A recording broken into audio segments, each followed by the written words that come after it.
Welcome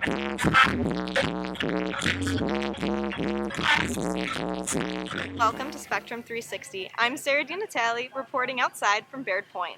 It's been a busy start to the semester as students get used to getting back on campus, but the last week has been a fun one, filled with food trucks, football, and Fall Fest. UB's first food truck rolled onto campus, and our Emma Janicki has more. Thanks, Sarah. We're in front of Lockwood Library, where UB's first food truck, Big Blue, is stationed, ready to serve hungry students. Big Blue opened to the public on August 30th at the first home football game. The truck will be stationed at North Campus Monday, Wednesday, and Friday, and at South Campus Tuesdays and Thursdays. Okay, we're here in the rain with Courtney Bentley, a graduate student in transportation engineering, and Tim Van Oss, a graduate student in structural engineering.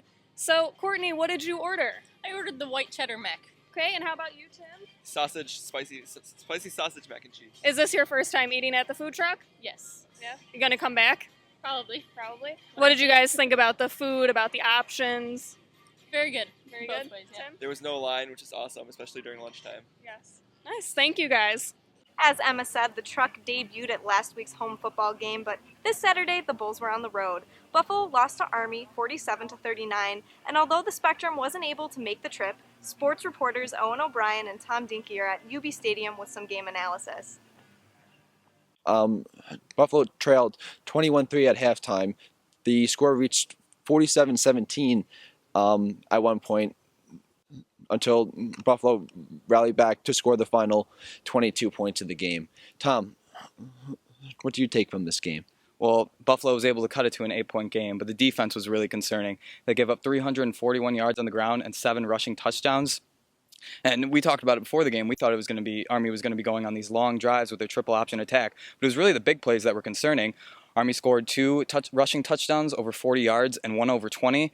And even when Army passed it, they were 7 of 7 for over 125 yards passing. So going forward, the defense has to fix letting these big plays occur.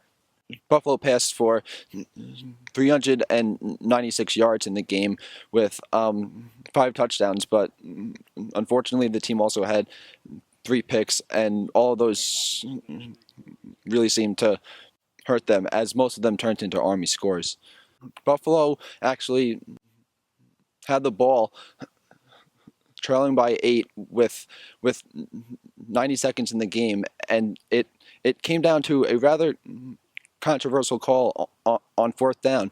Tom, can you just take us behind this play? Yeah, the Bulls were only down by 8. They were about there on their 32-yard line.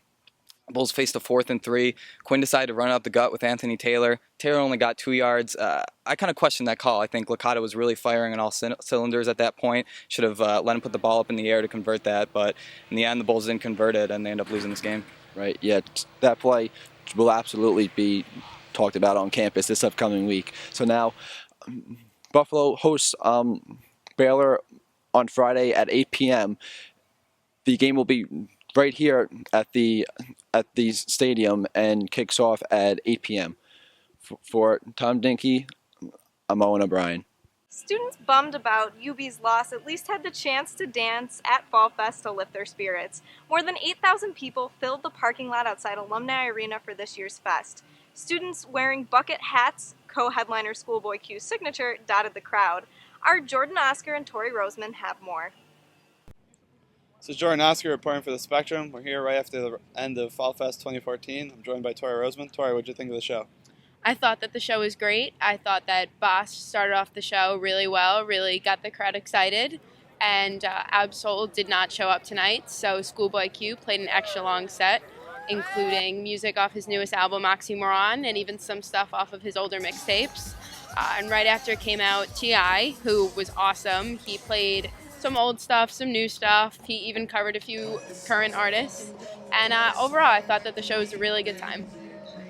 Thanks for tuning in. We'll be back next week. Be sure to pick up the paper every Monday, Wednesday, and Friday. Check us out on the web and follow us on Twitter. For Spectrum 360, I'm Sarah DiNatale.